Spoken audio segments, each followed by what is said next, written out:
Bonjour, il est 8h20 aujourd'hui et dans la matinale de France Culture, l'invité des matins est une jeune lycéenne de 17 ans qui publie aujourd'hui son anthologie sur la démocratie aux éditions PUF. Janice Marco, bonjour. Bonjour Stéphanie. Alors vous êtes en classe de terminale au lycée Sévigné-Saint-Louis à Issoire. Parlez-nous un peu de vous. Alors oui, effectivement, je suis en terminale à Sévigné. Je suis en spécialité humanité, littérature, philosophie, ainsi qu'histoire, géopolitique, sciences politiques, avec option latin et arts plastiques. Alors il y a un an, vous vous êtes lancé dans la rédaction d'une anthologie sur la démocratie. Dites-nous-en un petit peu plus sur vos motivations. Alors j'ai décidé d'écrire cette anthologie après la lecture de La désobéissance civile d'Henri David Thoreau. Je me suis d'abord questionnée sur les différents modèles politiques existants, puis j'en suis arrivée à me demander comment et pourquoi aujourd'hui la démocratie paraît être le meilleur système politique auprès de la majorité des gens, comme on l'apprend dès la primaire. Comment ce modèle s'est-il imposé dans une multitude de pays différents avec des cultures et des histoires ayant parfois peu de similitudes? À quand remontent les prémices de la démocratie? Quelles ont été ses évolutions? Comment s'est-elle étendue et quelles en sont ses modalités? Une révolution est-elle forcément nécessaire pour y arriver? Et enfin, quelles sont les faiblesses des démocraties? Est-ce un système toujours exploitable? Quelles alternatives sont envisageables? Et toutes ces questions trouvent réponse dans mon anthologie qui se veut parler à tous avec un caractère plutôt universel. Pourriez-vous rapidement nous définir la démocratie en quelques mots?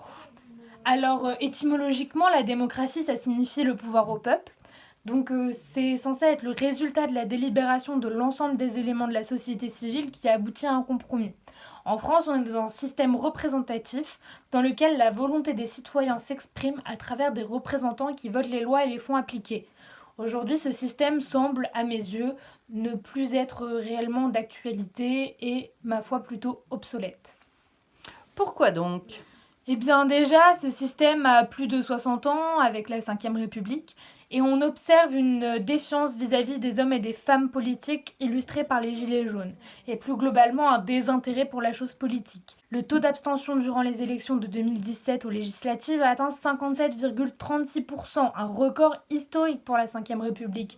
Cela est dû à un système représentatif déconnecté du peuple. Par exemple, en 1946, 12% d'ouvriers siégeaient à l'Assemblée nationale. Aujourd'hui, il n'y en a plus aucun, alors que cette classe représente 20% de la population active.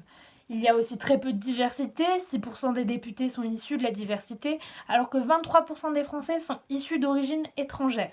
Moins de 4% des élus de l'Assemblée nationale ont entre 25 et 40 ans. Et par rapport au vote blanc, aujourd'hui beaucoup militent pour sa reconnaissance. Qu'en pensez-vous? Je pense que le vote blanc devrait être reconnu au même titre que tous les autres votes.